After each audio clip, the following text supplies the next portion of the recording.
warahmatullahi wabarakatuh.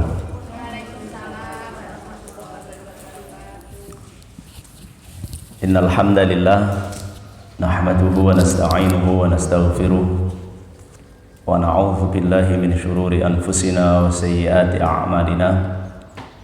Man yahdihillahu fala mudilla lahu wa man yudlilhu fala hadiyalah. Asyhadu an la ilaha illallah wahdahu la syarika lah wa asyhadu anna Muhammadan abduhu wa rasuluhu la nabiyya wa la rasula ba'dah. Usikum wa iyaya nafsi bittaqwallahi faqad fazal muttaqun. Kama yaqulu Allah ta'ala fil Qur'anil Karim. A'udzu billahi minasyaitonir rajim. Ya ayyuhalladzina amanu taqullaha haqqa tuqatih wa la tamutunna illa wa antum muslimun. Allahumma salli wa sallim wa barik ala nabiyyina Muhammadin wa ala alihi wa ashabihi wa tabi'ina ajma'in warhamna ma'ahum bi rahmatika ya arhamar rahimin. Amma ba'du. Hadratal muhtaramin, Bapak pimpinan cabang Muhammadiyah Barat, Ibu-ibu pimpinan cabang Aisyah Barat, Bapak Ibu jamaah pengajian Ahad pagi, rahimani wa rahimakumullah. Puji syukur pada Allah Subhanahu wa taala yang telah melimpahkan rahmat dan nikmatnya kepada kita sehingga kita bisa menjalani sebagian daripada kewajiban kita sebagai seorang muslim untuk senantiasa thalabul ilmi sebagaimana disampaikan oleh baginda Nabi Muhammad sallallahu alaihi wasallam, thalabul ilmi fardhatun ala kulli muslimin. Mencari ilmu itu fardu hukumnya bagi setiap muslim. Syekh bin Baz mengatakan, idza utliqal ilmu fal muradu bihi ilmu syar'i. Kalau ilmu itu disebut mutlak tanpa ada tambahan sifat, maka makna daripada ilmu itu adalah ilmu syariat. Karena itu kewajiban mencari ilmu syariat inilah yang disebut sebagai kewajiban yang dibawa sampai meninggal dunia. Karena kita tidak mungkin meninggalkan syariat agama kita ini sampai pun kita sudah meninggal dunia. Adapun ilmu-ilmu yang lain mungkin ditinggalkan, tetapi ilmu syariat ini dibawa sampai mati. Bahkan konsekuensi daripada pelaksanaan ilmu syariat itu dibawa bahkan setelah mati. Setelah mati kita masih dipertanyakan tentang amal kita, dan amal itu tidak mungkin dilaksanakan tanpa pedoman ilmu syariat. Setelah mati kita masih ditanya tentang harta kita, dari mana didapat, ke mana dibelanjakan, dan mendapat serta membelanjakan harta itu pakai pedoman ilmu syariat. Tentang umur kita ditanyakan, fima ablah, kemanakah umur ini didaya gunakan, dan mendaya gunakan umur ini standarnya tidak mungkin kecuali standar syariat. Bisa saja orang menggunakan umur ini untuk apa saja, tetapi ukurannya adalah syariat. Karena itu Bapak Ibu sekalian, kewajiban menuntut ilmu syariat ini adalah kewajiban yang tidak pernah ada habisnya sampai kita meninggal dunia. Bahkan ada ungkapan utlubul ilma minal mahdi ilal lahdi. Carilah ilmu dari sejak buayan, dan sejak buayan kita telah dibiasakan oleh orang tua kita dengan syariat sampai kepada liang lahat, dan masuk liang lahat pun kita masih diperlakukan dengan cara syariat. Karena itu tidak ada waktu kita untuk lepas daripada syariat. Akan tetapi Bapak Ibu sekalian, perkembangan zaman ini telah menempatkan ilmu yang bukan ilmu syariat sebagai rajanya ilmu, bahkan menjadi yang lebih penting daripada ilmu syariat. Banyak orang tua yang merasa biasa saja jika anaknya tidak memahami syariat, tetapi merasa bingung kalau anaknya tidak memahami ilmu-ilmu yang lain. Padahal anak itu nanti akan memperlakukan orang tua dengan cara syariat, bukan dengan cara ilmu yang lain. Kalau pakai ilmu yang lain, anak itu akan hitung-hitungan, karena anaknya pandai berhitung. Orang yang paham syariat bukan nggak pandai berhitung, tetapi mereka perhitungannya berdasarkan syariat. Banyak orang tua yang merasa menyesal dengan anak-anaknya setelah tua, ketika anak-anaknya sudah tidak lagi bisa mendampingi, mengurusi dengan standar syariat. Ini sebab apa? Memang sebab hari ini sekitar 400 tahun yang lalu, revolusi industri atau bahkan kurang dari itu telah membawa ilmu pengetahuan non syariat itu menjadi ilmu pengetahuan terpenting dalam kehidupan manusia, sehingga semua hal diukur dengan standar pabrik, semua hal diukur dengan standar perusahaan. Saya ini manajer Human Capital atau Human Resource Development, HRD, tukang nyeleksi calon pegawai di perusahaan. Sehingga sedikit banyak saya mempelajari bagaimana sejarah ilmu pengetahuan modern yang berkaitan dengan pabrikasi, pabrik-pabrik dan perusahaan-perusahaan. Belakangan kita kemudian mengembangkan pemikiran kita itu sampai kepada apa sih tujuan pendidikan secara umum yang dikembangkan oleh masyarakat modern ini. Ternyata memang memenuhi kebutuhan perusahaan, memenuhi kebutuhan tenaga kerja.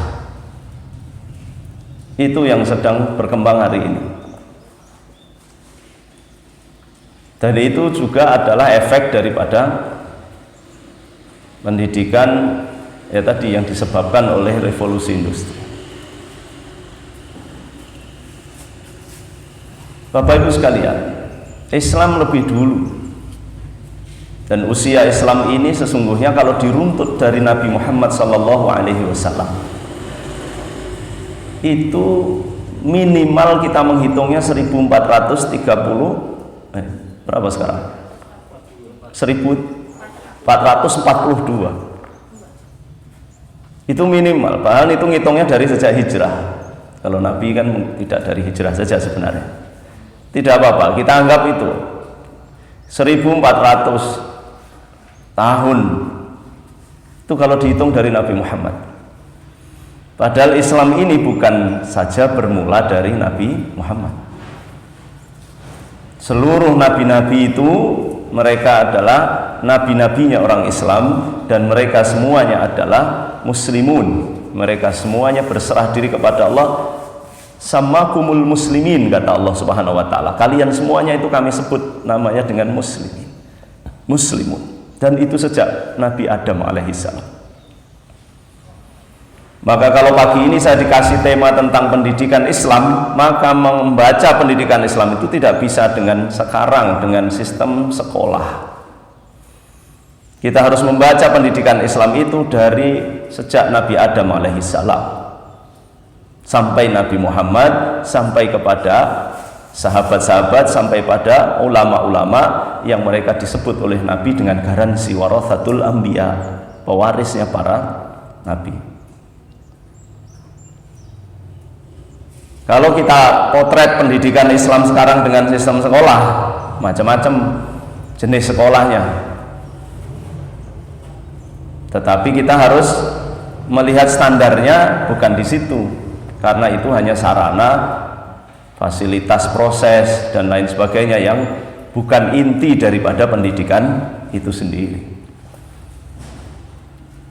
Karena pendidikan itu sesungguhnya hanya membutuhkan subjek dan bahkan kata sekarang dua-duanya subjek, antara guru dan murid itu subjek semua.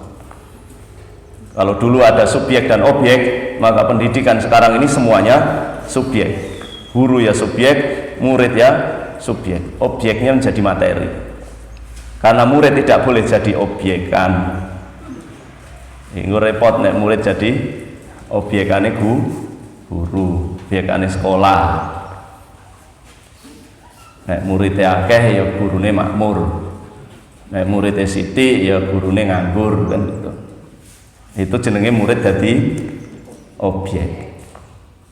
Dan sekolah-sekolah yang begitu biasanya jauh dari Islam, sekalipun labelnya Islam, karena label itu bisa dibikin kayak ini stempel loh jadi. Nah, Nabi Adam alaihissalam setelah diciptakan oleh Allah Subhanahu wa taala, pertama-tama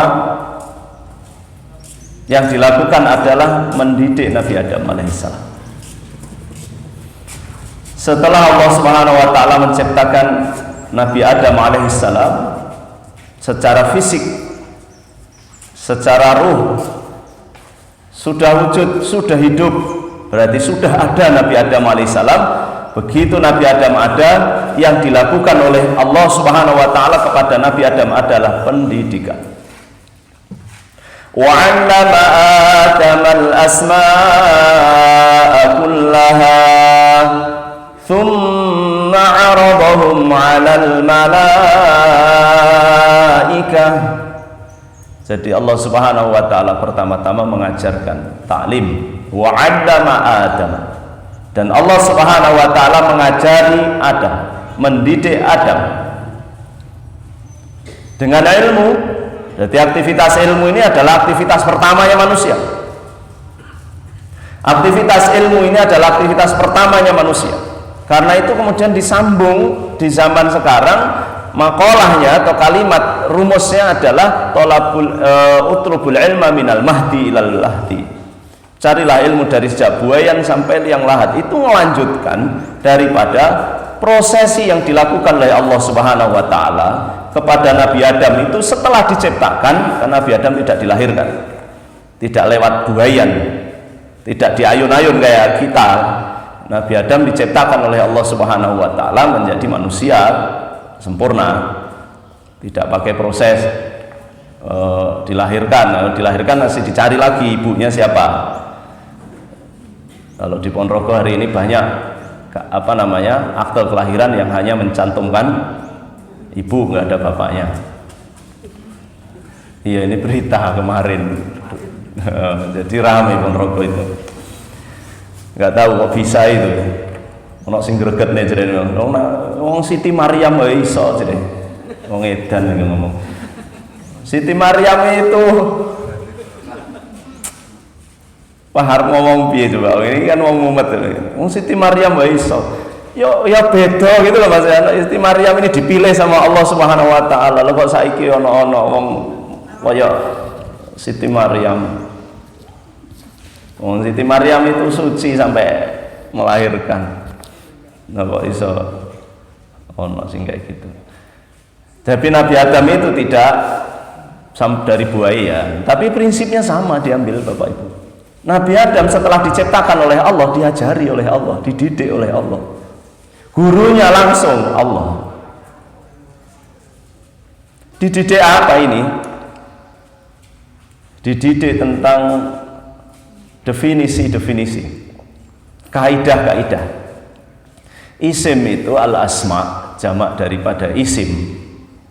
Isim itu sering disebut dengan nama. Nama itu artinya sebutan. Sebutan itu adalah definisi.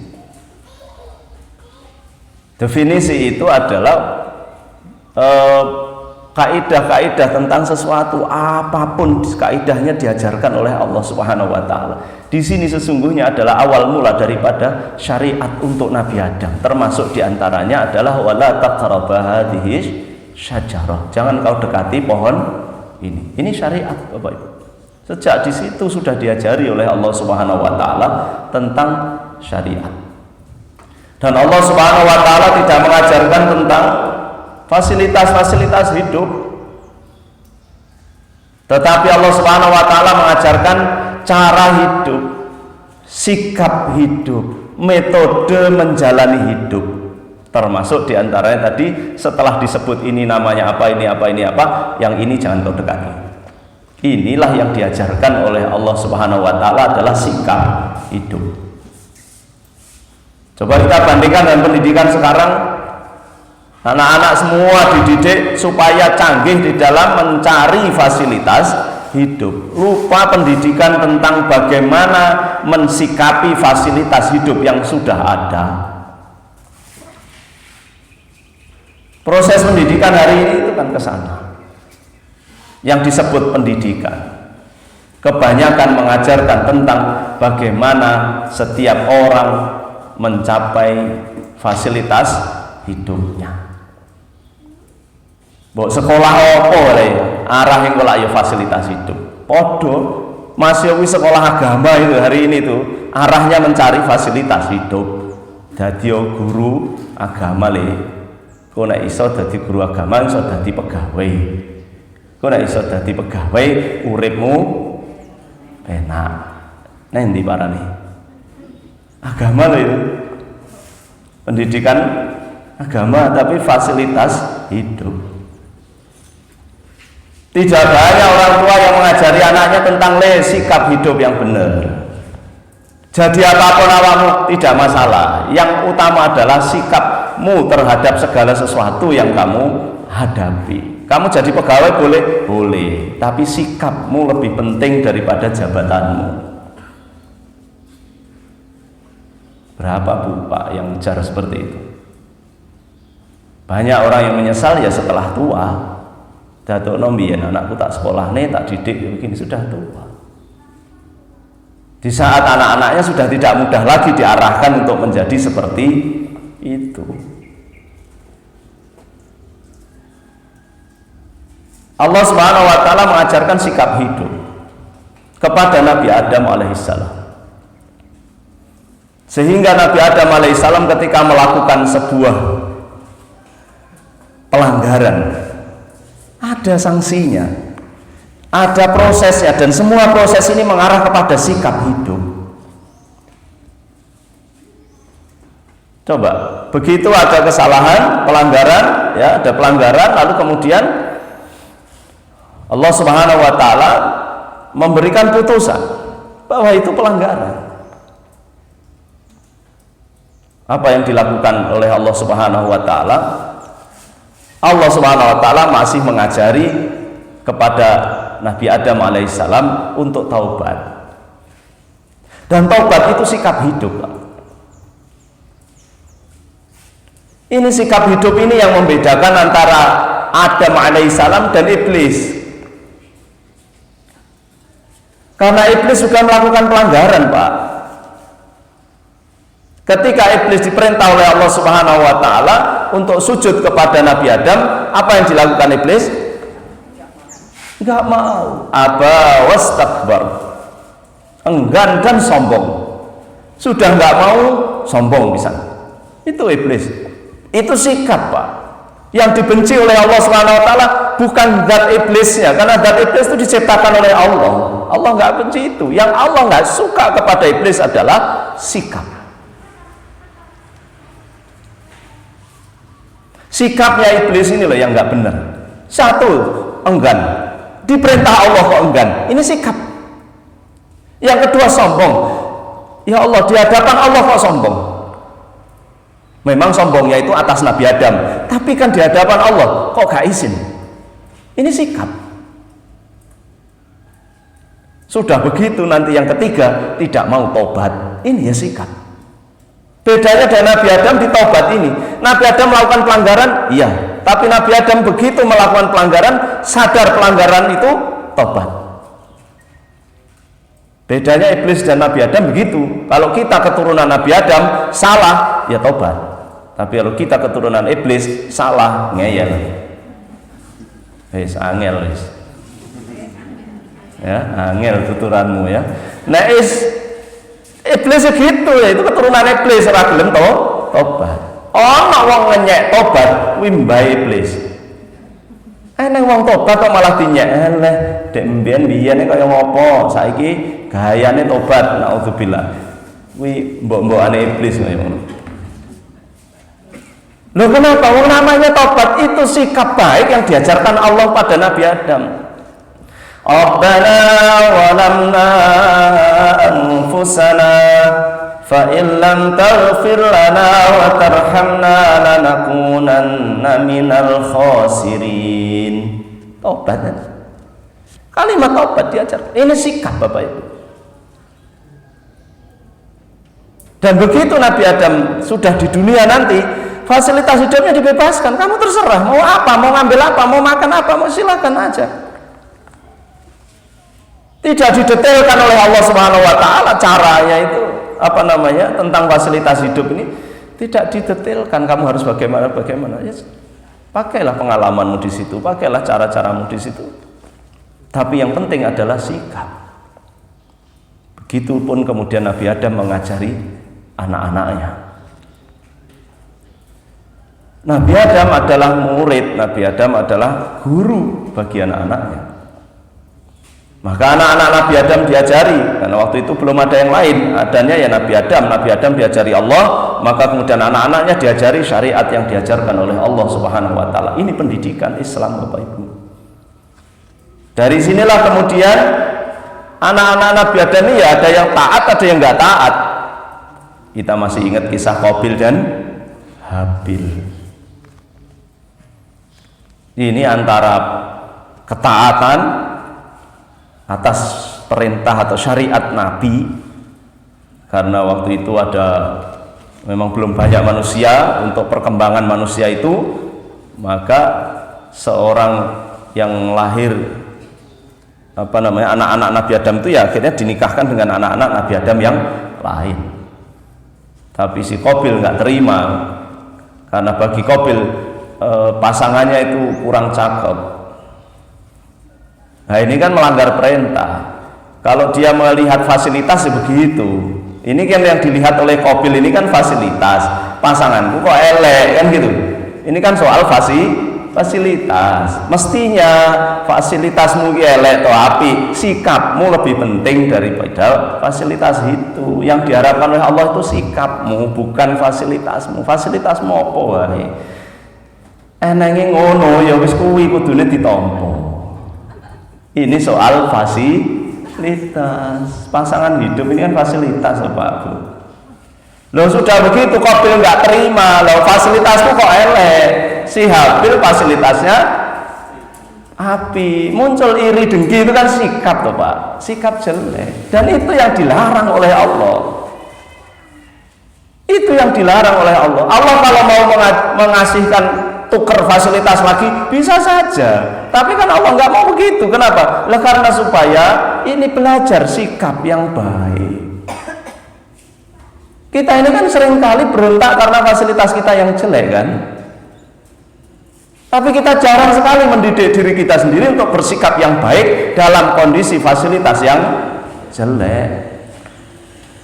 Iki opo ae maksudku, bukan hanya pasangan hidup.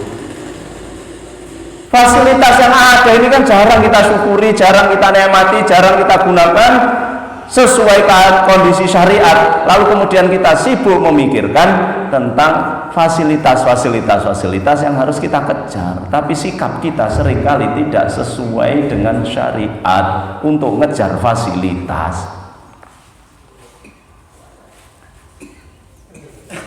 Ini Pak Bu, ini pendidikan. Maka ketika Qabil melakukan itu, fasilitasnya jelek, dia mengatakan nggak terima, maka ya akhirnya dia sendiri yang harus dihukum oleh Allah Subhanahu wa taala sebagai teladan kejelekan sepanjang zaman. Kalau kisahnya Nabi Adam berhadapan dengan iblis, maka Habil berhadapan dengan Qabil, dan segala bentuk pembunuhan di muka bumi ini nanti dosanya masuk juga kepada Qabil, karena Qabil telah menunjukkan sikap yang jelek kepada manusia. Contoh yang jelek daripada si Qabil ini sikap Bapak Ibu. Bedanya apa? Si Qabil ini dia nggak mau tobat, sudah salah, sudah diingatkan, tapi nggak mau tobat, gak gelem ngelenggono. Karpe iki ya panggah ngeyel sampai nantang apa namanya, kalau bahasa Nabi Isa itu namanya mubahalah. Ayo kita sedekah, tapi api wong biyen gitu Pak, nek gegeran ki, gegeran kuwi tandane sing bener apa sing salah, kuwi endi sing sedekahe ditampa karo Gusti Allah. Nek wong saiki nek gegeran kuwi padha narik sedekahe.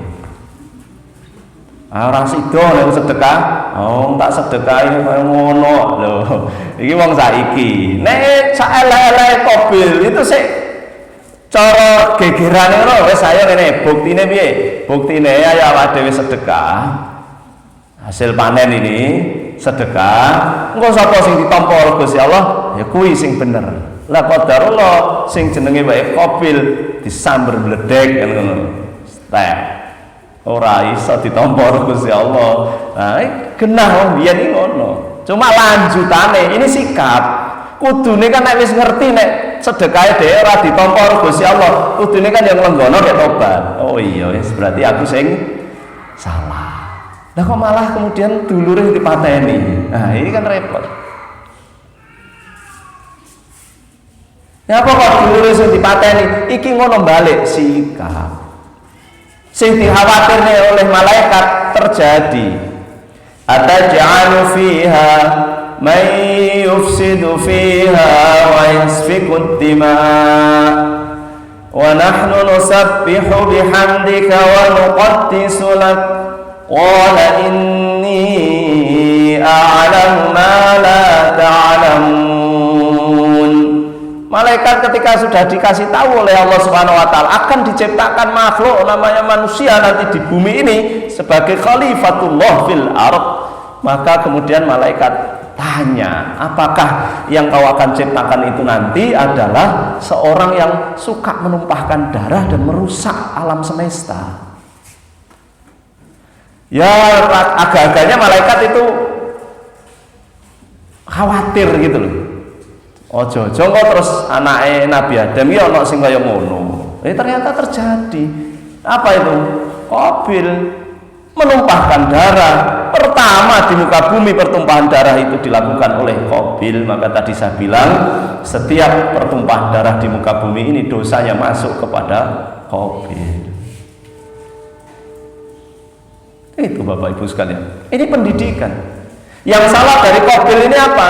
Sikap.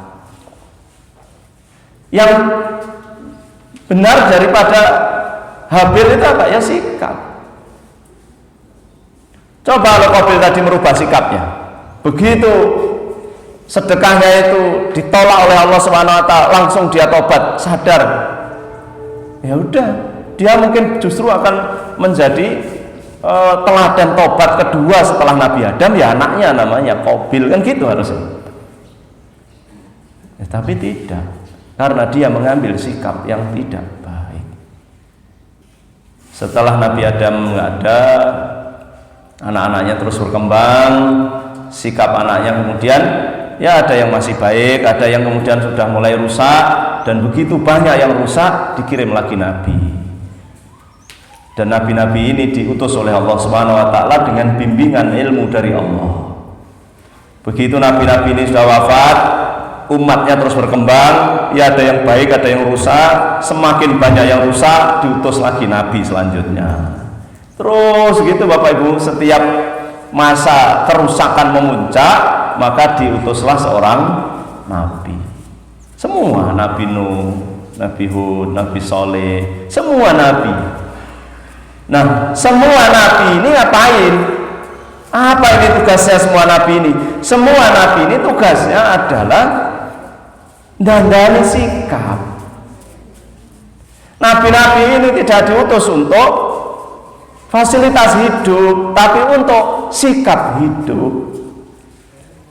Sehingga Nabi Shallallahu Alaihi Wasallam bersabda, al ulama warathatul anbiya, semua ulama-ulama itu adalah pewarisnya Nabi. Fa innal anbiya, karena sesungguhnya para nabi itu la yarithu dinaran wala dirhaman, innama warathul ilma. Sesungguhnya para nabi-nabi itu tidak ada yang mewariskan dinar dan dirham. Artinya nabi tidak pernah mewariskan fasilitas hidup, tapi nabi-nabi itu mewariskan sikap hidup. Tetapi yang diwariskan nabi adalah ilmu. Dan tadi kalau saya sebut, idza utliqal ilmu fal muradu bihi ilmu syar'i, dan ilmu ini kalau disebut tanpa ada sifat tambahan maka maknanya adalah ilmu syariat. Dan ilmu syariat inilah memang sebenarnya ilmu sikap. Itu loh. Di saat miskin, apa sikap kita? Itu syariatnya ada. Saat kita kaya, apa sikap kita? Syariatnya ada. Saat kita punya hutang, sikap kita bagaimana? Syariatnya ada. Saat kita memberi hutang, bagaimana? Syariatnya ada. Gitu. Urusan apa saja, saat kita mau masuk kamar mandi, ada syariatnya. Sudah keluar kamar mandi, ada syariatnya. Di dalam kamar mandi, ada syariatnya. Sikap ini yang mestinya lebih banyak menjadi perhatian orang tua daripada fasilitas. Karena fasilitas itu masuk di dalam kaidah rizki, dan di dalam kaidah rizki itu Allah sudah menyebutnya, innallaha yabsutur rizqa liman yasha'u wa yaqdir. Dan Allah Subhanahu wa taala itu yang membagi-bagikan rizki, dan rizki itu salah satu hal yang sudah disebut oleh Allah Subhanahu wa taala di Lauhil Mahfuz. Di Lauhil Mahfuz sudah dicatat bikat bi rizqihi wa ajalihi wa amalihi wa syaqiyun aw sa'idun. Ada 4 hal yang dicatat. 1, rizkinya. 2, kapan dia mati, ajal. Yang ketiga, amalnya dia nanti akan seperti apa. Yang keempat, dia akan masuk surga atau masuk neraka. Sudah dicatat. Dan kau ambil poin 1, rizki. Nah, rizki ini telah dicatat oleh Allah Subhanahu wa taala. Itulah yang menjadi fasilitas hidup. Betapa banyak orang yang tidak tahan melihat fasilitas hidup ini, tapi mereka lantas mengabaikan sikap hidup yang baik. Banyak orang menginginkan fasilitas hidup yang baik, tapi tidak banyak dari mereka yang mementingkan sikap hidup yang baik. Fasilitas hidup itu given, pemberian dari Allah. Tapi kita kan harus bekerja, Pak. Iya, bekerja. Tetapi di dalam bekerja itu yang harus kita perhatikan adalah sikap di dalam bekerja kita. Dan bekerja itu bagian daripada sikap kita kepada Allah Subhanahu wa taala. Bukan segala-galanya, karena bagian daripada sikap kita kepada Allah Subhanahu wa taala adalah bekerja. Tapi jangan sampai kita punya sikap, jika kita tidak bekerja tidak dapat rezeki. Itu nggak benar. Itu artinya kita berarti menyampingkan Allah yang maha pemberi rezeki, karena kita menganggap kalau kita tidak bekerja tidak dapat rezeki. Tapi karena bekerja adalah perintah, ya kita kerjakan. I'malu fasayarallahu 'amalakum wal mu'minun war rasuluhu wal mu'minun. Jadi i'malu, bekerja kamu, bekerja. Bekerja itu perintah. Karena disuruh bekerja, ya kita bekerja. Tetapi di dalam bekerja itu juga ada sikap hidup kita di dalam bekerja itu. Dan ini perintah, menjalankan perintah Allah itu sikap hidup, pilihan kita. Mau bekerja atau nggak mau bekerja, itu pilihan kita. Tapi rezeki pasti. Gak bisa, Pak, dirumuskan begini, nek gak kerja gak itu rezeki, gak bisa. Karena rezeki adalah kepastian, bekerja adalah pilihan. Kenapa pilihan? Karena bekerja adalah perintah Tuhan. Ketika Tuhan perintah, pilihan ada di kita, mau taat atau enggak. Jadi kalau masih ada orang berpikir bekerja adalah kepastian rezeki, tidak, itu salah secara akidah. Saya kalau di pabrik begini ngajari karyawan, kalian kerjalah di sini. Tapi rezeki kalian nggak akan pergi daripada catatan Allah, tidak akan lebih dari apa yang dicatat oleh Allah Subhanahu Wa Taala, karena itu sudah jatah. Tapi bekerjanya kalian adalah menjalankan perintah Allah dan itu ibadah. Disitulah berlaku kerjaku ibadahku. Gak bisa kerjaku ibadahku tapi kemudian pikirannya masih bergantung kepada hasil kerja. Pikirannya ini harus sudah lillahi ta'ala, bekerja menjalankan perintah Allah, hasil adalah ketentuan dari Allah. Pendidikan Islam itu mengajarkan tentang sikap, dan itu lebih penting daripada pengetahuan kita. Sikap lebih penting daripada pengetahuan, sikap lebih penting daripada keterampilan. Karena sikap itu penata pengetahuan dan keterampilan itu. Punya pengetahuan segudang tapi gak bisa nata, ya rusak. Dunia ini bahkan rusak ya karena orang-orang pinter yang tidak bisa menata, tidak bisa menempatkan segala sesuatunya pada tempat yang tepat. Padahal puncak daripada sikap itu namanya takwa. Dan takwa itu indikatornya adalah adil. I'dilu huwa aqrabu littaqwa, kata Allah. Adillah kamu, maka itu lebih dekat. Berarti indikator menjadi takwa. Lah adil itu apa? Adil itu adalah wad'u syai'in fi mawdi'ihi. Adil itu adalah meletakkan segala sesuatu tepat pada posisinya, termasuk ilmu pengetahuan, termasuk keterampilan. Dua keterampilan, bongkar pasang kunci mobil, lalu kemudian dia gak tepat meletakkannya, mobilnya wong sing digawe mlayu. Ya apa Pak? Keterampilan kok gak aku yang ngerti ya carane bongkar mobil sing terkunci ini piye aman, ngerti keterampilannya canggih, pengetahuannya cukup, tapi sikapnya jelek.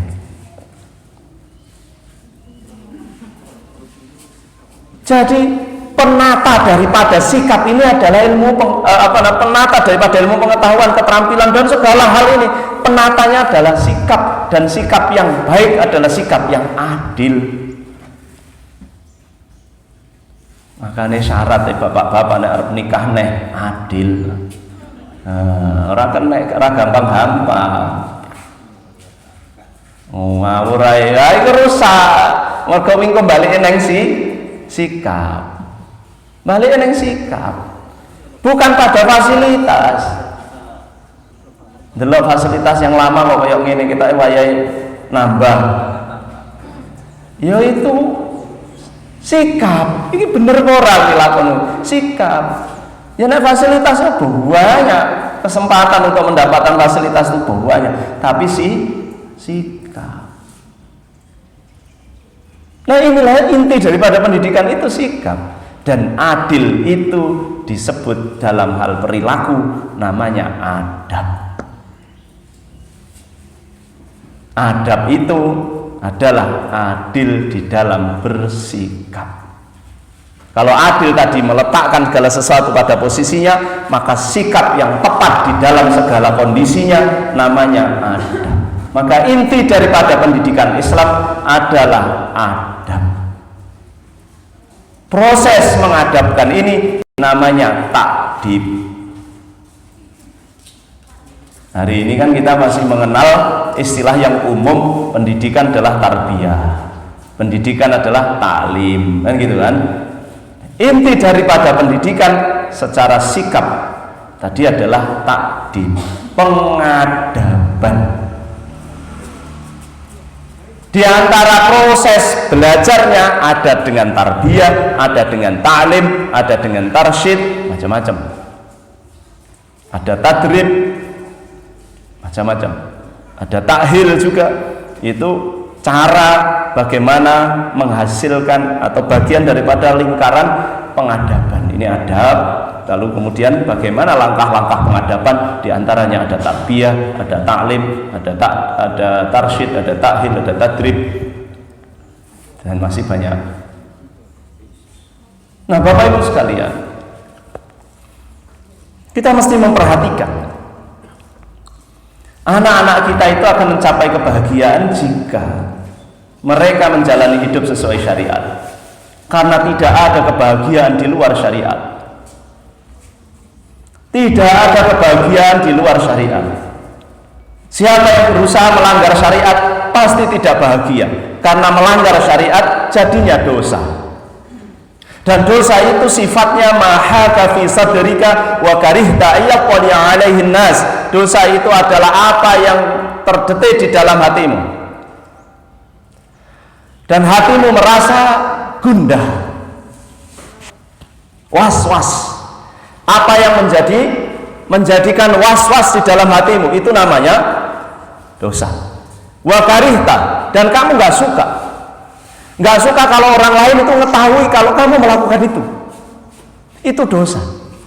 Dan semua maksiat kan rasanya begitu. Semua jenis maksiat itu, semua jenis dosa itu kita pasti ngerasanya begitu, was-was. Piye ya kok ngene ya Allah kok kayak gini, rasa hati menjadi nggak tenang, nggak nyaman. Lalu kita lantas merasa nggak suka kalau sampai ada yang tahu kalau saya tadi melakukan itu. Roto-roto wong jenenge nglakoni dosa iki ndelik napa ngetok Pak Bu? Ndelik, kejaba sing wis nemen. Sing nemen malah deloken iki lho aku dosa. Ayo nemen. Luwih nemen timbang iblis. Iya. Wong iblis ae sik ya ndelik kok. Iki kok malah menungso malah luwih nemen. Suwi-suwi iblis pensiun digenteni karo menungso. Lah wis nemen. Jadi ini dosa. Segala yang bertentangan dengan syariat, dan syariat itu Bapak Ibu bukan hanya soal sholat, puasa, haji, zakat, bukan. Itu itu rukunnya daripada syariat, namanya rukun Islam. Rukun daripada keyakinan, rukun iman. Tapi di lain itu masih banyak. Ya sikap-sikap itu masih banyak di luar itu tadi. Sifat-sifat sidik, amanah, tabligh, fatonah, dan semuanya. Dan tidak ada di dalam agama ini perintah untuk mengejar fasilitas hidup, itu tidak ada. Bahkan yang namanya perintah kerja tadi, Allah perintah kita bekerja, ya, kerja itu berbuat, bergerak, berbuat. Yang endingnya adalah berbuat yang baik, berbuat dengan baik, berbuat untuk kebaikan. Hanya di situ kok. Ya di situ.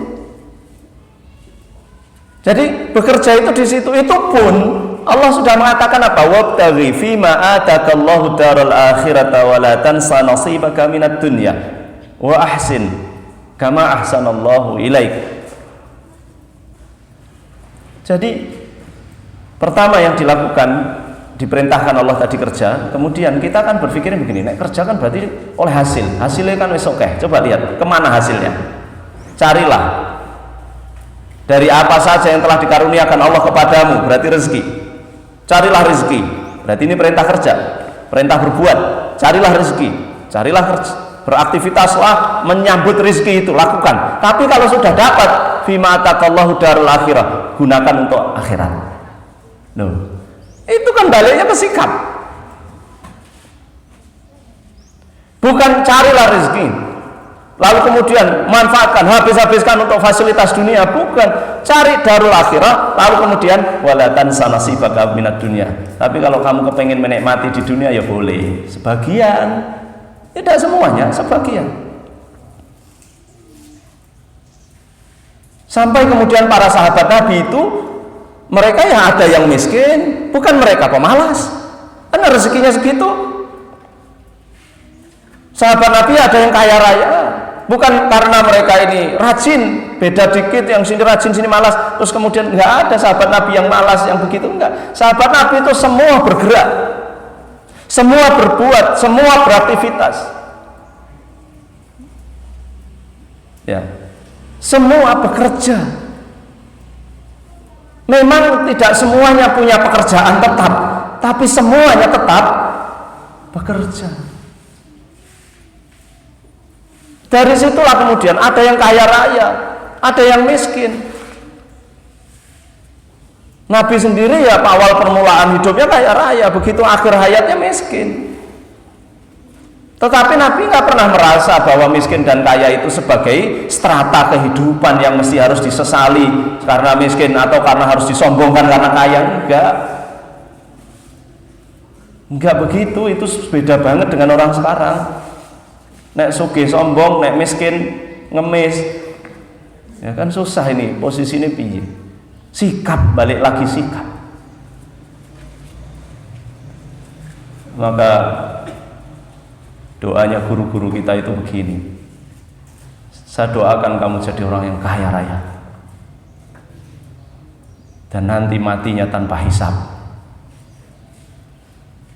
seperti Rasulullah SAW. Itu kaya raya tapi meninggal tanpa hisab karena 5 dirham saja sebelum meninggal sudah ambil semua, karena anak-anaknya Nabi itu tidak menerima warisan, tidak menerima sedekah, dan tidak menerima warisan. Semua habis tanpa hisab, karena nanti ujungnya penyesalan kita. Tidak banyak yang kita siapkan untuk akhirat, lebih banyak yang kita nikmati di dunia. Padahal perintahnya Allah, perbanyak yang kamu kirim ke akhirat, nikmati sebagian saja di dunia. Ini sikap Bapak Ibu, ini hasil pendidikan ini. Lah pendidikan kita arahkan kemana? Kalau pendidikan kita hanya baru mengejar status-status duniawi, menyesal kita, menyesal. Karena kematian itu dekat aja. Banyak yang sudah tiba-tiba aja nggak ada, tiba-tiba nggak ada. Yang dia persiapkan salah lagi. Anaknya tidak ngerti tentang agama, anaknya nggak ngerti tentang akhirat, nggak ngerti tentang sikap yang benar, sikap yang baik. Saya tadi bilang bahwa pendidikan yang mengarah kepada fasilitas hidup, mengejar fasilitas hidup itu adalah pendidikan yang berbasis pabrikasi, pabrikan. Bukan pendidikan yang mengarah kepada sikap. Padahal di dalam ilmu ekonomi pun, ilmu bisnis pun, itu ada kalimat begini, yang namanya bisnis adalah perilaku owner. Bisnis itu hasilnya kayak apa nanti, itu tergantung pada sikap perilakunya si pemilik bisnis. Coba, itu ilmu yang tertinggi dari bisnis ke sana jawabannya. Dan sementara orang yang baru bisnis ngomong ngebut, tidak memikirkan sikap baik. Loh, Nabi itu berbisnis semuanya dengan sikap yang baik. Dan semua sahabat Nabi itu berbisnis dengan sikap yang baik. Kembalinya adalah sikap yang baik. Jenis apapun yang kau pegang, yang penting sikapmu adalah sikap baik. Beres, mesti sukses. Dan mesti baiklah, setidaknya itu pasti baik. Tidak ada yang tidak baik. Beberapa hari lalu kita ada dengan teman-teman itu nyetel di YouTube, itu ada liputan dari CTV loh kayak gitu, tentang seorang tukang bengkelnya bengkel mobil apa bengkel motor, ini bengkel sepeda pancal, kerja dari jam 7 pagi sampai jam 2 siang itu untuk menghidupi santri-santri dan murid yang sudah selesai tahfidz Quran 30 juz itu sudah 5.022 orang, berdiri sejak tahun 98. Piye ya Pak, dibanding ini tukang bengkel itu, bengkel sepeda ning desa itu, bukan di tengah kota terus bengkelnya gede sepanjang apa sih, enggak, ini ya sepeda kecil itu. Karena beliau bilang apa, ya saya kalau pagi berangkat ke bengkel ini, nanti jam 2 saya pulang, setengah 3 TPA saya sudah mulai. TPA nya dia punya TPA tahfidz khusus untuk tahfidz, anak-anaknya itu ribuan sekali. Di buku daftar itu yang sudah selesai tahfidz 30 juz itu sudah 5.000 lebih Pak. Hidup berkah itu ya begitu itu. Kadang kita kerja pagi, siang, sore, malam, bahkan ibadah kadang ketinggalan. Bahkan sikap baik pun kadang hilang. Bisa baik di tempat kerja tapi nggak baik sama keluarga di rumah. Banyak orang begitu. Kembali, rezeki sudah dijatah oleh Allah. Fasilitas hidup itu sudah jatah, tapi sikap baik pilihan kita. Sikap baik adalah pilihan kita. Segala kejadian mungkin saja terjadi tanpa kita sadari, tetapi sikap baik adalah pilihan kita di setiap menghadapi segala kejadian. Wallahu a'lam bishawab. Karena sudah jam 7. Tadi katanya ada tanya jawab. Kalau mungkin ada yang mau tanya, monggo. Kalau tidak ya nggak apa-apa. Monggo, Ibu.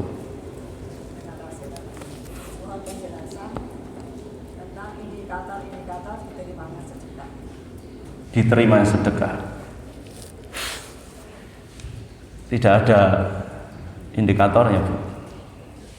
Karena yang terima itu Allah.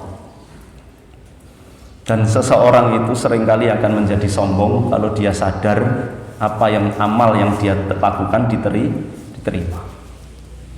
Dan tidak ada dalam seluruh amal ini yang ada indikator penerimaannya. Jenengan tahu indikator sholat diterima? Jenengan tahu indikator sedekah, zakat, haji? Tidak ada.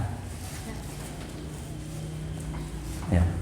Jadi semua amal itu soal penerimaannya itu hak prerogatifnya Allah. Sehingga apa indikatornya? Tidak ada. Sedangkan prosesnya itu bisa. 1, ikhlas. 2, harta yang terbaik. 3, di antara keadaan-keadaan ini, wa anta sahihun, kamu sedekah dalam keadaan sehat, syahihun, dalam keadaan lagi pelit-pelitnya, wa tahsyal faqra, waktu itu kamu sedang wedi, nek miskin piye, anakku piye, iki piye, lah itu prosesnya. Wa ta'mulul ghina, dan yang keempat kamu sedang dalam keadaan pengen dadi wong sugih. Pokoknya 4 iki waktu terbaik untuk sedekah. Tapi diterima atau tidak, wallahu a'lam bishawab. Memang tidak ada indikatornya. Ngoten nggih? Ada lagi, Pak? Cukup. Oke, alhamdulillah. Mudah-mudahan bermanfaat. Itu yang dapat saya sampaikan. Itu tentang pendidikan Islam. Mudah-mudahan memberi pencerahan pada kita sekalian dalam mendidik diri, dan belum telat, karena pendidikan bukan sekolahan. Sekolahan ada masanya, tapi pendidikan tidak ada masanya. Kita mesti harus mendidik diri kita, bukan anak-anak kita saja yang harus kita didik terus menerus. Alasannya anak di sekolah nih ben pinter, ya wis pinter kok, tapi sikapnya piye? Lah orang tuanya juga harus terus berpendidikan supaya sikapnya baik. Pendidikan bukan selalu sekolahan. Mudah-mudahan bermanfaat. Barakallahu fikum. Nasrun minallahi wa fathun qarib. Assalamualaikum warahmatullahi wabarakatuh.